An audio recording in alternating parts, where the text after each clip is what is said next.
can't deny it, and 3 bounty runes for EG.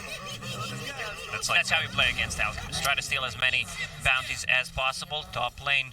Okay, they're going in, they hit the Inkswell, S4. In a bit of trouble here. Does look to turn. And they throw the Anchor Smash for Seb, forces him back. 10 stick charges on Seb. He is kind of trying to bait in some aggression here.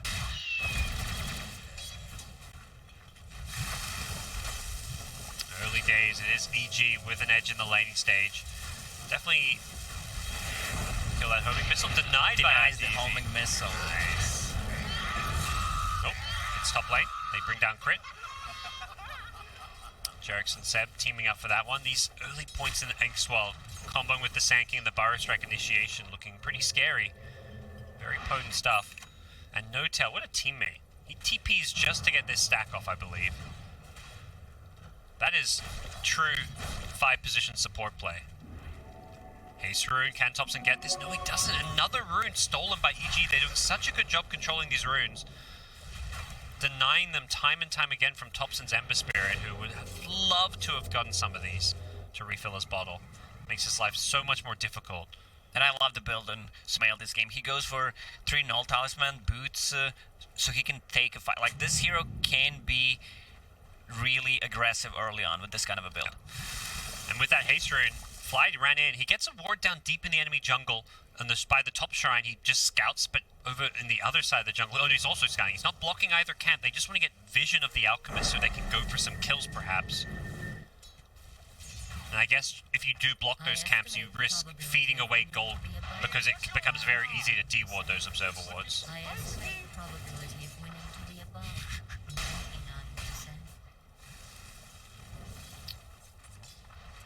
Here we go. How do you feel like this early game has fared? Is either team going to pull ahead, or is it just...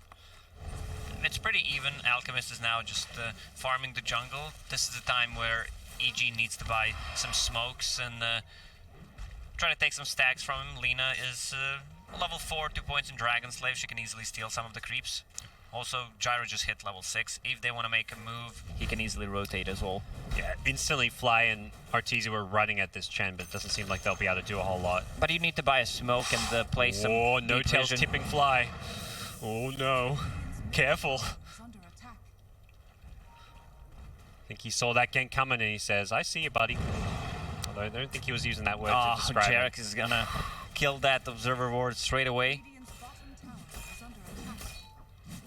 Yeah, they know that OG well. They understand how to play with Alchemist. That this goes far back. They already placed an Observer Ward. The only way to approach is pretty much with the smoke. Yep. Playing Sanking, say level 6, not going for the epicenter. So similar to the Tide, but Tide is holding a skill point. So if he wants to skill that Ravage, he can. Ember's rotate in. Going for that early Sleight of Fist. Doesn't have any points in the Searing Chains, but level 4 Sleight of Fist does a lot of damage. Jerix in some trouble as he gets stunned up. The cooldown follow-up is there, and this should be a kill, but if OG can cut it just to 1 loss, it doesn't matter. They can just show on the lanes, try to make something happen with only Jerix being the casualty. I think they're fine with that because Alchemist is farming. Absolutely. You've got 2 other lanes being farmed. Seb's just going to use a Burrow Strike to make sure he gets the last hit on the creeps. And S4 getting kind of low here, but has got a casual cloak, should be just fine. Until perhaps Grimstroke shows up. 3 points in Inkswell. You may Kraken off a stun from the Burrow Strike, but if the Inkswell hits you after that, you could be in trouble. And he's leveled up the epicenter, so I believe they are looking for a kill up here. Will they go for this Burrow Strike?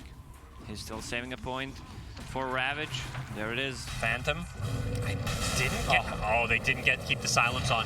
They will still get the kill. All right. He used Inkswell on the creep. Yep. That damage from the... coming out from the duo. More than enough to get the kill here. Now they're rotating in mid. Thompson has to be a little bit careful here. Does have that 4 points in Sleight of Fist with the Fire Remnants to get out of there. It's going to be another cooldown from Arteezy. He's looking for NoTail. Definitely looking like a dead Chen here. Doesn't have level 6, no Hand of God, but the Sand King shows up from the side, has got the epicenter fall for Burrow Strike. He defensively Astrals to keep himself alive. Fly going to take all of that damage here as Seb comes back looking for the OD. He's going to die, but he, in the process, gets the kill for Jerix. Great bit of play coming out from OG, who turn around a bit of over-aggression here. No Searing Chains, level 7 still on the Ember. Can't stop the TP out, but... They needed a Tide Hunter in that fight now. And the Tide S4 TP'd bottom. Yep. Yeah, even if you DP mid, though, you're playing behind the enemy tier 1 tower, so it's very hard to get there on the map. Oh, they're gonna get the maybe 4. Almost. If Ogre got the stun, they could have gotten the 4 runes, but I think they're gonna be fine with just 3 of those. Yeah. 3 is like what you're hoping for. If you do really well, you're getting 4. We'll see another replay of this fight here.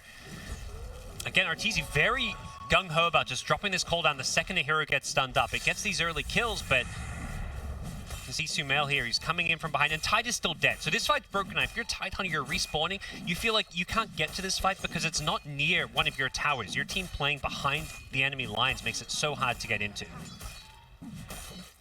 Yeah, they just got outnumbered there. Now Chen is almost level 6, so is he bringing... he already used it though. Yep. Alchemist, as far as Radiance time is going, not looking for that 11-12 minute Radiance. He did go for a double Bracer and Phase Boots, all the small items. And they have a good vision on the Alchemist. 2 deep observer wards placed where near the camps where Alchemist loves to hang. Yep. Vision's one thing though, they haven't used that to actually try and gank him just yet. They're just giving him the mean look. Yeah.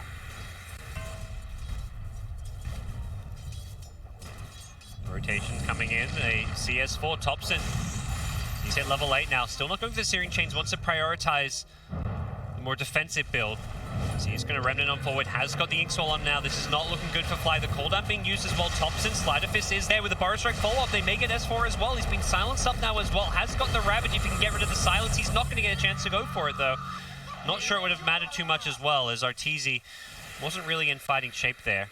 Used up all of his mana with the cooldown, and OG, they're just bringing the numbers. Every single time they have an extra hero, sometimes even 2, and meanwhile, Alchemist is just farming. Yep. Thompson trying to fire Remnant away from this one. Is looking to go for Arteezy.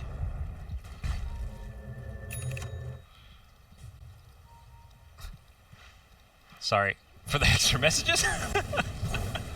We've got some a third conversation. I turned off my Steam, but apparently messages still show up. I don't know what's going on here. Apologies for that one, guys. And Nuxie, shout out to her, big Dota 2 item creator. But as it stands, OG, 2k gold lead. This is what you want, though. This is the Alchemist stuff. You typically, if you don't have a gold lead with Alchemist around 15 minutes or so in the game, you've struggled in the early game, but they're winning these fights while the Alchemist continues to farm for that Radiance. Yeah, we still didn't see the Ravage. S4 is not having a good time. 0, 3, and 1 at this point. OD, can he blink out? Sandstorm is going to cancel it. Nicely done. They're just finding kills wherever they go, and when you can play this well as a 4-man unit while you've got this hard carry farming, that's like OG in their comfort zone. They love these games where Ana can just, hit creeps, come online in the mid game, and just cause all kinds of problems. And I love what Thompson was doing. He was just showing on the lanes. He doesn't necessarily need to get a kill and make something happen. He's just buying time for Alchemist because his laning stage was really not the greatest, and he's making a comeback. 4 points in Grieval's Greed. That's gonna be a Radiance. 1 more creep camp, and that's it. Yep. Alki Radiance. 13:45. Not quite maybe the normal fast Alchemist timing you're hoping for, but still very good. And considering how the rest of the game is going with some of these heroes that have been shut down, this is the positioning from Jarex. Jarex is his second name is Smokebreaker.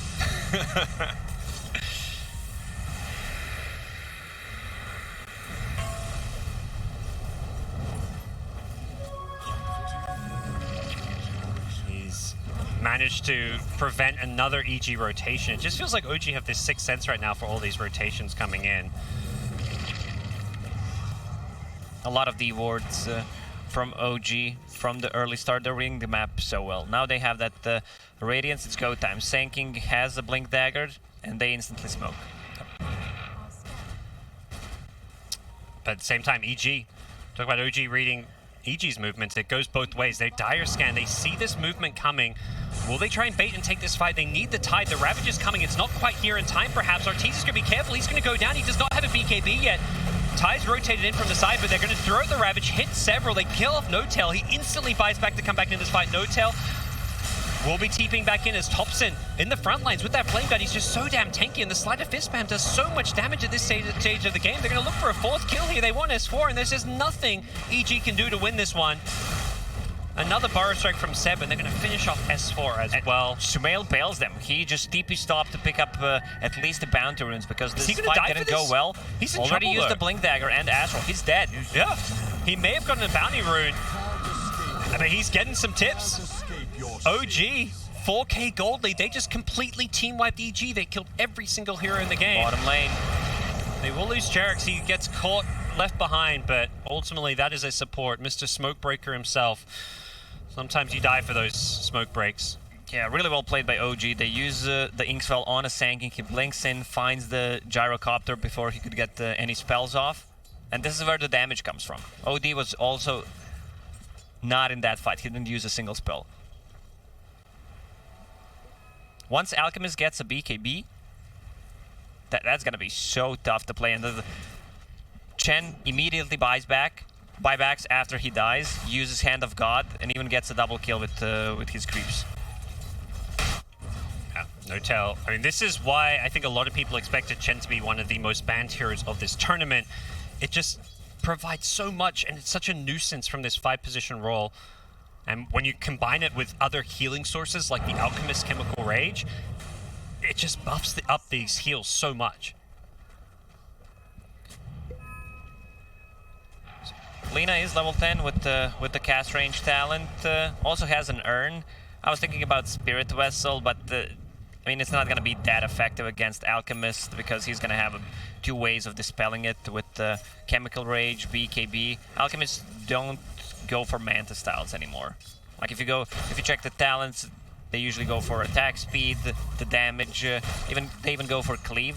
You and me discussed about it. Cleave is kind of a substitution. If you get 6 slotted, then you can sell the Radiance. Yeah, you don't really want to have that Radiance when you go into like those late game stages of the game. It just doesn't feel like this carry build. It's like the old school Radiance Manta Octarine that split pushes and causes problems. You want to have this build where you can actually kill people, which is more what we're seeing now with this BKB Blink Abyssal Blade. Yeah, so you just blink on someone with the Chemical Rage. You have a really good positioning with the Blink Dagger, of course, and the Bash. Insanely good against the BKB carriers. Yep. EG right now, they need those 2 BKBs. OD, he only has a recipe. Gyrocopter, getting closer, 600 gold away from it.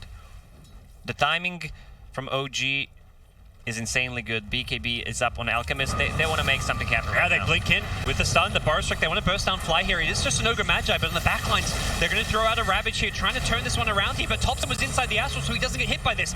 Ogre going to buy back, going to try to take this fight, but Thompson's just charging in forward. He remnants in aggressively, using the Sleight of Fist, constantly just nuking everyone Seb's down. Gonna go Epicenter with the blink in as well. Who's he going for? He splits the targets. Anna with the BKB, takes out the Lina, changes targets. Going to be a dieback from Fly's Ogre. He goes down, and Seb's not done with S4. That's 4 dead. Seb gets tipped by his teammate as OG roll over EG. 4 heroes dead. That's actually 5 dead because Ogre bought back and died instantly. And OG is not going to stop. They're might even threaten the high ground. Arteezy does not have a cooldown.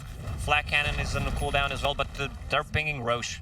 It was this race to BKB. Anna getting his BKB before Arteezy's Gyrocopter just makes it so hard for Arteezy and EG to take these fights. Yeah, he understands that he does not need a Blink Dagger this early on. BKB is so much more valuable because they don't have anything that goes through the BKB at the moment. And the amount of heal that they have with Chen's Aura, Chemical Rage, the extra 20% increased healing, plus a Hand of God, also Vlad's on Chen.